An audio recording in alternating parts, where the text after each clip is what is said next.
Hello everyone, ট্রান্সলেশনের আরও একটি নতুন ক্লাসে সকলকে স্বাগত। আজকে একটি গুরুত্বপূর্ণ প্যাসেজের ট্রান্সলেশন ক্লাস শুরু করতে চলেছি। তো তোমরা যারা দেখছো তারা কোনো রকম স্কিপ না করে প্রথম থেকে ক্লাসটি দেখতে লাগো। আশা করি তোমাদের হেল্প হবে এবং এক্সামের জন্য খুবই গুরুত্বপূর্ণ প্যাসেজটি। তো চলো আমরা দেরি না করে শুরু করি। প্রথমে আমরা দেখতে পাবো যে পৃথিবীতে অনেকেই অর্থ উপার্জন করেন, কিন্তু সকলেই সেই অর্থের সদ্ব্যবহার জানেন না। তাহলে আমরা কি লিখবো যে মেনি পিপল অর্থাৎ অনেক মানুষ in the world earn money অর্থ উপার্জন করেন, বাট নট এভরিওয়ান কিন্তু প্রত্যেকেই না, নোজ অর্থাৎ প্রত্যেকেই জানে না, how to use that money wisely অর্থাৎ সেই অর্থের সঠিক ব্যবহার বা সঠিকভাবে ব্যবহার করাটা তারা জানে না। তো এখানে সিম্পল প্রেজেন্ট টেন্সে অর্থাৎ যেহেতু একটি ন্যাচারাল ট্রুথের কথা বলা হচ্ছে, এর জন্য সিম্পল প্রেজেন্ট টেন্স এখানে ব্যবহার করা হয়েছে। আর এখানে আমরা দেখতে পাবো যে ওয়াইজলি এর আমরা কি বলতে পারি, ওয়াইজলিকে আমরা বলতে পারি কিন্তু অ্যাডেপ্টলি বলতে পারি, অর্থাৎ অ্যাডেপ্টলি, বা আমরা ইরুডাইটলি বলতে পারি, ইরুডাইটলি, বা আমরা জুডিশাসলি বলতে পারি, জুডিশাসলি। তো এগুলি কিন্তু তোমরা লিখে নেবে। তো এগুলো লেখার ফলে কী হবে, তোমাদের ওয়ার্ড পাওয়ার বাড়বে এবং তোমরা কিন্তু খুব সুন্দরভাবে আরও বেশি বেশি করে খুব সহজেই ট্রান্সলেশন প্যাসেজ খুব দ্রুত করে নিতে পারবে।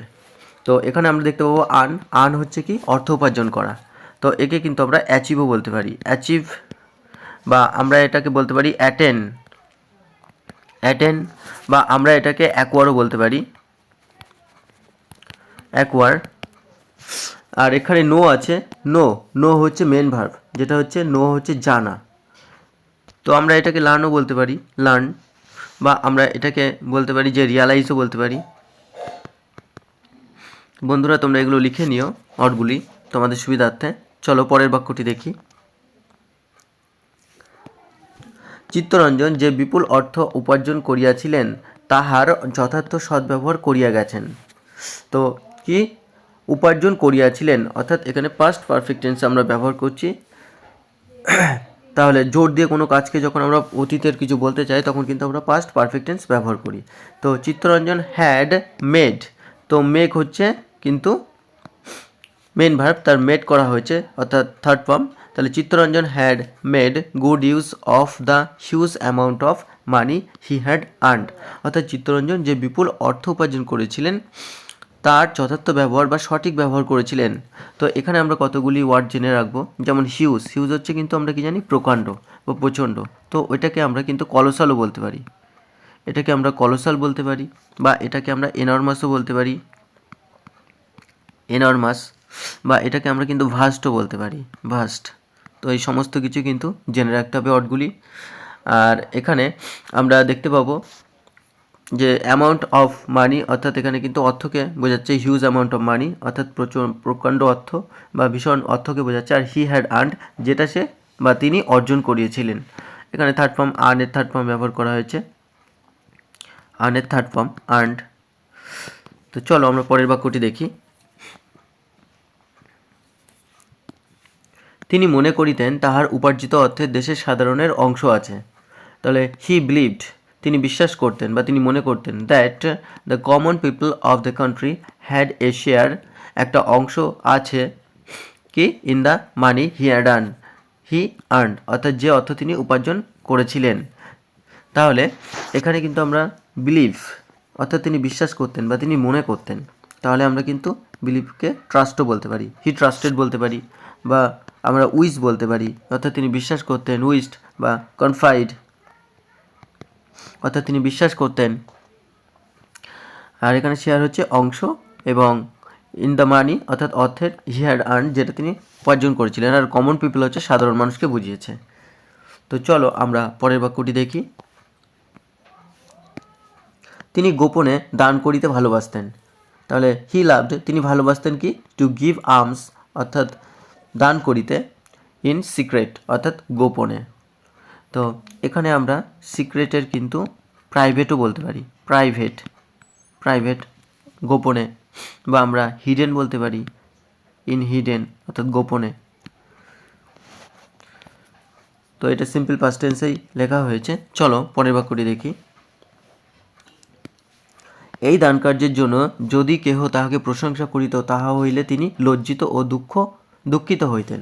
তাহলে ইফ এনিয়ন অর্থাৎ যদি কেউ হ্যাড প্রেসড হিম, তার প্রশংসা করতেন বা তাকে প্রশংসা করতেন for this act of charity, এই দানশীলতার জন্য তার প্রশংসা করতেন, he would have been ashamed, তিনি লজ্জিত হতেন, অ্যান্ড স্যাড, এবং দুঃখিত হতেন। তো এখানে কিন্তু আমরা দেখতে পাবো যে চ্যারিটি অর্থাৎ দানশীলতাকেও কিন্তু বোঝাচ্ছে। চ্যারিটি অর্থাৎ বিনিভোলেন্স বলতে পারি আমরা, বিনিভোলেন্স, বা আমরা এটাকে বলতে পারি জেনেরোসিটি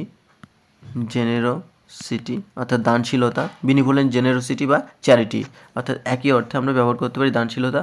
আর এখানে আমরা দেখতে পাবো অ্যাশেমড হচ্ছে লজ্জিত হওয়া, তো অ্যাশেমডকে আমরা অ্যাবেস্টও বলতে পারি, অ্যাবেস্ট অর্থাৎ লজ্জিত হওয়া। তো চলো পরের বাক্যটি আমরা দেখি। তিনি ছিলেন সহায় ও বিপন্নের বন্ধু। শি ওয়াজ এ হেল্পার অর্থাৎ একজন সাহায্যকারী ছিলেন কি, অফ দ্য হেল্পলেস, অসহায়ের, and a friend of the endangered, এবং বিপন্নের একজন বন্ধু।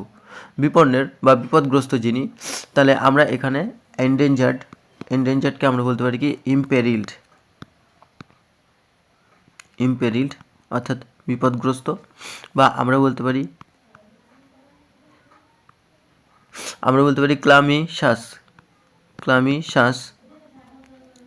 ইম্পেরিল বা ক্লামিশাস বলতে পারি, অর্থাৎ বিপদগ্রস্ত বলতে পারি। তো চলো আমরা পরের বাক্যটি দেখি। কাহকে তিনি কিছু দিতে পারিলে তিনি আপনাকে ধন্য মনে করিতেন। তাহলে কি, if you could give something, যদি তিনি কাউকে কিছু দিতে পারিতেন, তাহলে টু সামন অর্থাৎ কাউকে, দে উড কনসিডার ইউ অর্থাৎ কাউকে যদি তুমি কিছু দিতে দিতে পারো, তাহলে if you could give something to someone, যদি তুমি কাউকে কিছু দিতে পারো, they would consider you blessed, তাহলে তোমাকে তারা ধন্য মনে করবে বা ধন্য মনে করিত। তাহলে এখানে আমরা দেখব যে কনসিডার মানে কি, কনসিডার মানে কিন্তু বিবেচনা করা, বা কনসিডার আমরা কয়েকটা সিনোনিম দেখব, যে গ্রাটিফাইড অর্থাৎ কনসিডার হচ্ছে থিঙ্ক হবে, এবং কনসিডার থিঙ্ক মনে করা, আর ব্লেসডের হচ্ছে আমরা গ্রাটিফাইড বলবো, তার সাথে সাথে আমরা ব্লিসফুলও বলবো, ব্লিসফুল অর্থাৎ আশীর্বাদ ধন্য, বা আমরা ফরচুনেটও বলতে পারি, ফরচুনেট। তো এগুলো কিন্তু তোমরা লিখে নেবে, কারণ যত লিখবে ততই কিন্তু তোমাদের প্র্যাকটিস হবে। আর প্র্যাকটিস কিন্তু আমরা জানি যে প্র্যাকটিস মেক্স ম্যান পারফেক্ট, অর্থাৎ যত বেশি প্র্যাকটিস করবে ততই বেশি কিন্তু তোমাদের দক্ষতা বাড়বে ট্রান্সলেশনে, আর যত ওয়ার্ড পাওয়ার বাড়বে তত কিন্তু তোমরা ট্রান্সলেশনকে ইজিলি করে ফেলতে পারবে। সুতরাং ট্রান্সলেশন করার মূল মন্ত্র হলো ওয়ার্ড পাওয়ার, যত ওয়ার্ড পাওয়ার থাকবে ততই কিন্তু ট্রান্সলেশন করতে পারবে, কারণ 1 ঘন্টায় তোমাকে কিন্তু 1 আওয়ারের মধ্যে কিন্তু তোমাকে 6টা রাইটিং কমপ্লিট করতেই হবে। আর কমপ্লিট না করতে পারলে কিন্তু পার্ট 2 কোয়ালিফাই করা খুবই মুশকিল হয়ে যাবে। সুতরাং ট্রান্সলেশন তোমাদের কয়েক মিনিটের মধ্যেই নামিয়ে ফেলতে হবে, বেশি সময় দেওয়া যাবে না। ইংলিশ টু বেঙ্গলি আর বেঙ্গলি টু ইংলিশ, যারা বেঙ্গলি টু ইংলিশ পারবে তারা খুব সহজেই ইংলিশ টু বেঙ্গলি পেরে যাবে। তো অন্যান্য রাইটিংয়ের প্রতিও খেয়াল রাখতে হবে, কিন্তু এগুলো খুব দ্রুত করে ফেলতে হবে। তো এগুলো বারবার প্র্যাকটিস করতে থাকো। আশা করি তোমাদের ক্লাসটি ভালো লেগেছে। যারা প্রথম ক্লাসে, তাদের জন্য আরও ইম্পর্টেন্ট ক্লাস নিয়ে আসবো, এবং যারা প্রথম তারা অবশ্যই সাবস্ক্রাইব করে পাশে থাকা বেল আইকনটি প্রেস করে রেখো, এবং যারা নিয়মিত ক্লাস দেখছো এবং যারা লাইক কমেন্ট শেয়ার করছো তাদেরকে অসংখ্য ধন্যবাদ। তোমরা বেশি বেশি করে ক্লাস দেখতে থাকো এবং লিখতে থাকো, আর অবশ্যই শেয়ার করতে ভুলো না। তো অসংখ্য ধন্যবাদ।